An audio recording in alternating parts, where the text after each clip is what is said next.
Hi everybody, we're gonna work on complementary color mixing today. Don't be discouraged if this feels like a lot and a little confusing at first. Try watching the video a couple times or demos or examples. The real point of this lesson is learning about how to use a complement to knock down some of that almost cotton candy intensity of the primary colors. Right here you can see a primary red, a primary yellow. This is a primary blue, but not the most common one used. Ultramarine that we're going to use for the shading is a little more common. But I wanted to lay out the colors first before I get started. Just so you could familiarize yourself with, these are just a few of the colors that you might be using to paint with acrylic.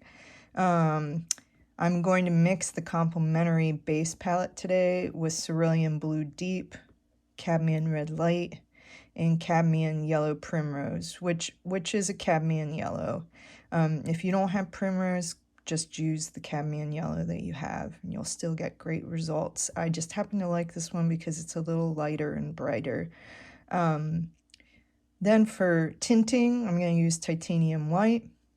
For shading, I'm going to use burnt umber and ultramarine blue. But to get started, you see that I have my labels here on the side of my palette. I don't do this when I paint, but I certainly am doing it to kind of try to help you understand what I have going on. And I've had students label their palettes before they start just to help keep their brain organized with it. So I'm going to take these colors, the burnt umber and ultramarine blue, and put them off to the side because I don't really need those right now. Or the white. And we're just going to start. I'm going to mix a red to green palette. Cadmium red. And then the cadmium yellow and the blue over here. Let's see if I can do a little more close-up on this. I think in the long run, this will be easier for you to see. So I'm putting the cadmium red out.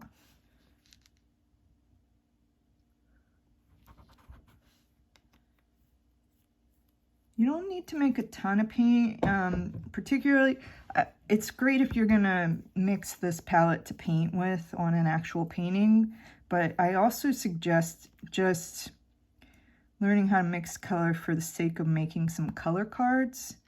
I'll show you some examples of color cards later, and I'll I can always email copies of them to everybody.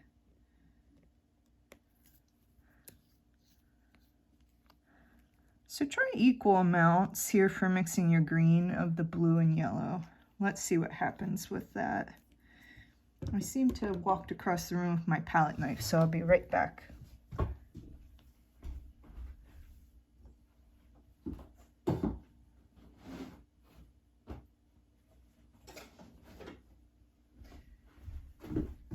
Okay, this is my palette knife that I use. This one's actually a little bigger and longer. See how it has this nice trowel shape that comes up from the palette paper. And this palette paper, you can actually use probably wax paper at home, but I think that these palette paper tablets that you can buy in an art store are really convenient, especially if you're painting in a home studio, because at the end you can peel this piece of paper up and toss it in the trash. You don't have to worry about washing off a piece of glass or plexiglass.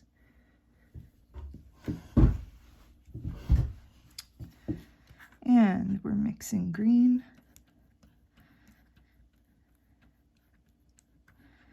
I chose the cerulean blue and primrose cadmium yellow because I kind of wanted to make a brighter palette.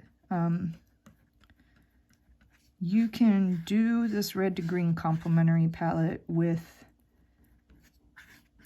ultramarine blue mixed with cadmium yellow or Hansa yellow.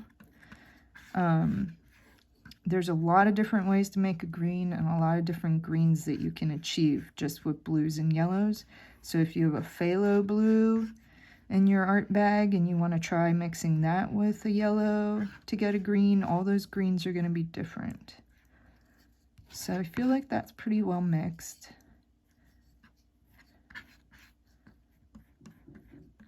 It's a little mintier than I expected. That's probably due to it being the primrose instead of regular cadmium yellow. I'm gonna grab some of this extra paint here that's kind of coming across. I'm gonna take some of this green and put it right in the middle. Now what I expect is to get brown. And